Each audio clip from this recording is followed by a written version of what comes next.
Ya, sekarang kita lanjut ke contoh soal kedua yang versi tegak lurusnya ya. Yang pertama, ini mirip soalnya sama yang sejajar yang tadi, cuman bedanya ini ada kata kunci tegak lurus.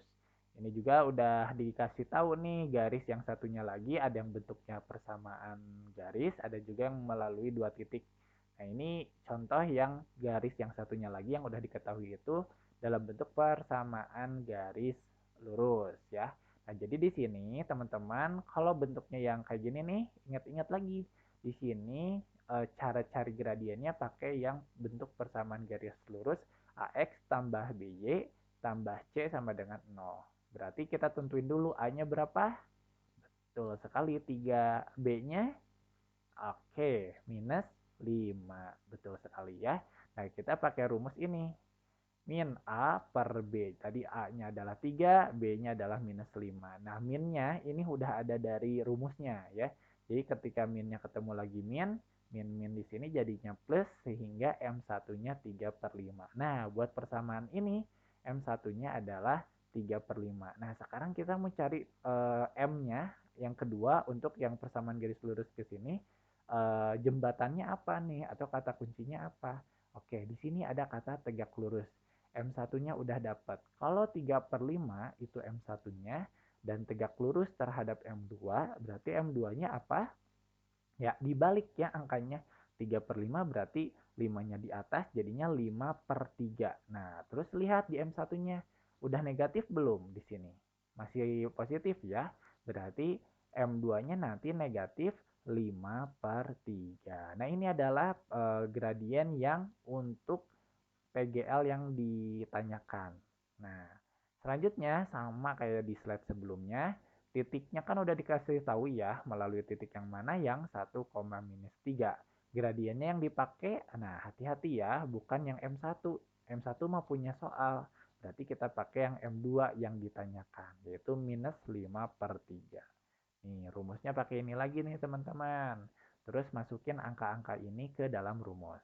Ya, nah jadinya Y min min 3 atau Y dikurangi min 3. Min 3-nya dari sini ya. Nah, min ini teman-teman udah langsung otomatis oh jadi plus gitu ya.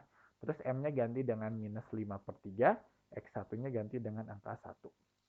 Nah, kalau udah model kayak gini bisa kali silang. 3-nya pindah ruas ke kiri. Nah, kayak gitu ya. Berarti di sini ditulisnya 3 dikali Y plus 3 sama dengan minus 5. Terus di dalam kurungnya X kurangi 1. Ini jadi nanti kali ke dalam. Ya.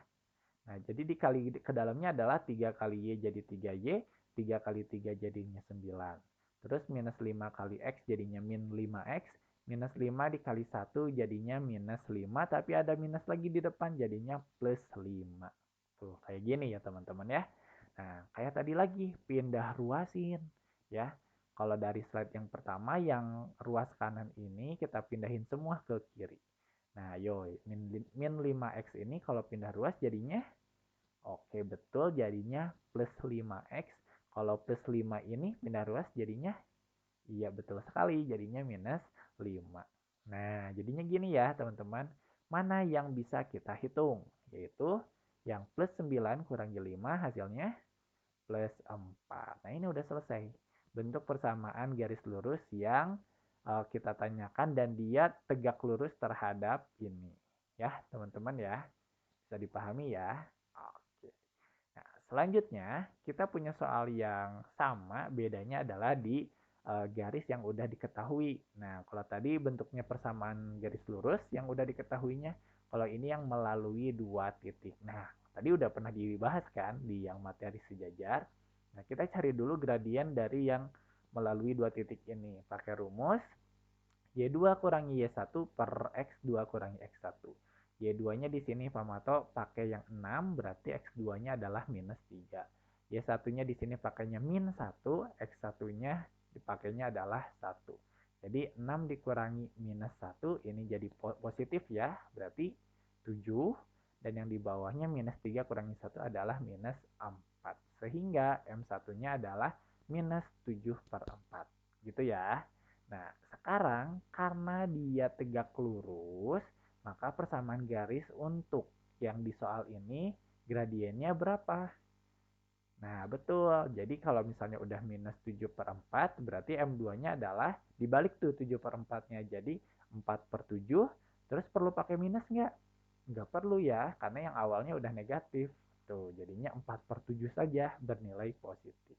Udah deh dapat M2-nya 4/7. Sehingga untuk menentukan persamaan garis lurus yang ditanyakan ini adalah titik yang dipakai minus 7,0 dan M2-nya adalah 4/7 gitu ya.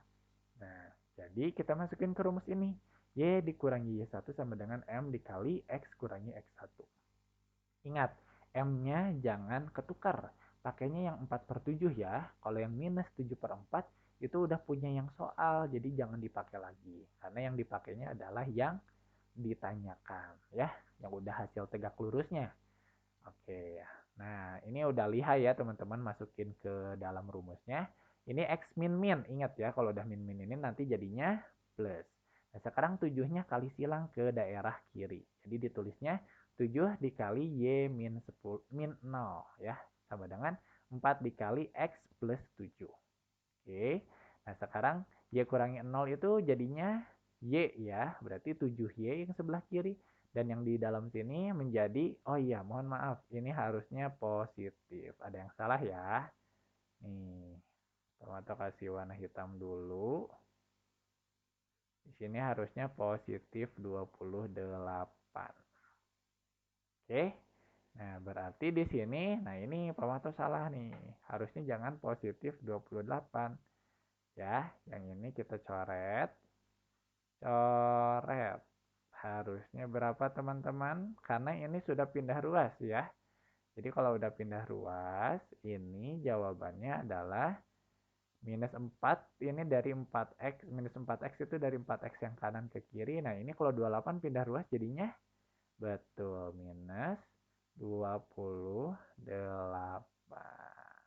Sip. Nah ya. Jadi ini minus 4X ditambah 7Y kurangi 28 sama dengan 0. Itu jawabannya ya teman-teman. Nah semoga bisa dipahami ya teman-teman dan semangat belajarnya.